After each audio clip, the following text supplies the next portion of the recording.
rufise la determination, mube abakobwa bafise iyo baja, bafise iyo bariko barava niyo bariko baraja, mube abasore bafise iyo bariko barava niyo bariko baraja. Iyo tugenda harakomeye, harera, abazojayo barera, ntihazojayo abanyabyaha n'abasambanyi, hazojayo abagororotsi bagendaniye Kristo muri ino si, bashoboye guhagararira ubwami bw'Imana, bashoboye kwamamaza Kristo, bashoboye kugororoka. Haleluya, haleluya. The generation who can understanding the time. Haleluya, haleluya. Paulo acavuga ngo ntimuzi ko abantu bagenda muri kurse bagira training, bagira bitegura, bagira imyimenyerezo kugira ngo umunsi wa kurse bazoba bambe. Turashobora kugira gutya. Haleluya, haleluya. Uri kuva hehe? Uri kuja hehe? Uri kugendana nande? Ni bariko bagufasha iki? Ni bande muriko murakorana imyimenyerezo? Ugomba kuzoba uwa kangahe? 25 bavuga ngo aha 25 mu Kirundi baca bavuga ngo kuko umuntu wese azorusubanye yitegura muri byose, abo babigenza batyo kugira ngo bahabwe igitsibo gishira. Haleluya. Niwagenda mu busambanyi bashobora kuzoguha igitsibo gishira. Niwagenda mu kwiyimbaza muri ino si bashobora kuzoguha igitsibo gishira. Niba uwa mbere muri ino si ukaba rurangiranwa muri ino si bazoguha igitsibo gishira. Ariko Yesu azoduha igitsibo kimeze gute? Kidashira. Haleluya, haleluya, haleluya.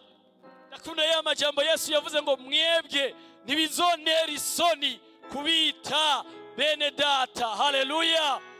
Ntibimuzomutera isoni kuvuga ngo aba nibo nacunguye, aba nibo nakijije. Za 10 minutes ziraheze. Umviriza 26 yavuga ngo nuko nanje ndiruka ariko sinkutazi iyo aja.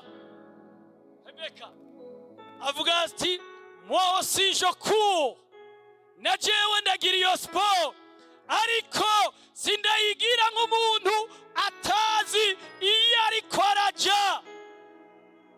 Mwene data uri kuja hehe? Uba kumushasha uri kuja hehe?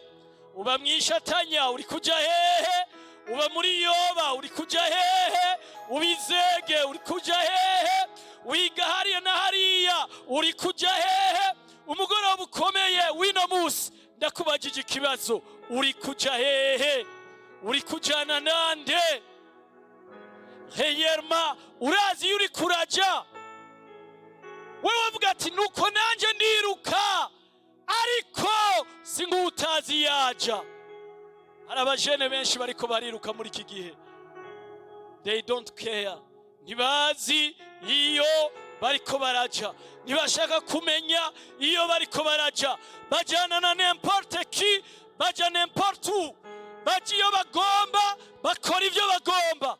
Ariko garuka ndakubwire, ingo kuri Yesu mujane, ingo ku mwana w'Imana nzima mujane, ingo kuri Yesu aguherekeze, ingo kuri Yesu kwitangirira imbere. Uyo nakozo kuzimiza, uyo nazogutakarana na rimwe, uyo azogushoboza mu nzira zose zigoye, uyo azokubera umwana w'Imana nzima. Yesu nimwajana ibiteye ubwoba vyose muri vyo azokuremesha. Yesu nimwajana ibizokugora vyose azogushoboza. Yesu nimwajana no mu bukene azokugaburira, azokumenya, azokwitaho. Niwabura ico wambara nazokwemera kumaramara. Bibiliya ivuga ngo nimurabe n'amashugwe yo ku misozi arayambika, mbega mwebwe ntimuruta amashugwe? Niwagendana na Yesu azokubera isoko ry'umugisha. Nshuti yanje, desidi no musi kugendana na Yesu. Mwene data, desida ntugende nk'utazi yaje, ariko Yesu azokubwira iyo uja, azogutahuza iyo ariko arakujana, azokubwira ibikomeye by'iyo ariko arakujana. Ikirushirije azoguha mpwemu w'Imana agutahuze muri byose. Imana yo mwijuru ibahezagire, mugire umugisha, mugire amahoro, mugendane na Yesu. Dusabe representare gare aze ngaha adusengera Imana. Yesu wabahezagire. Dusaba abaririmbyi bazi.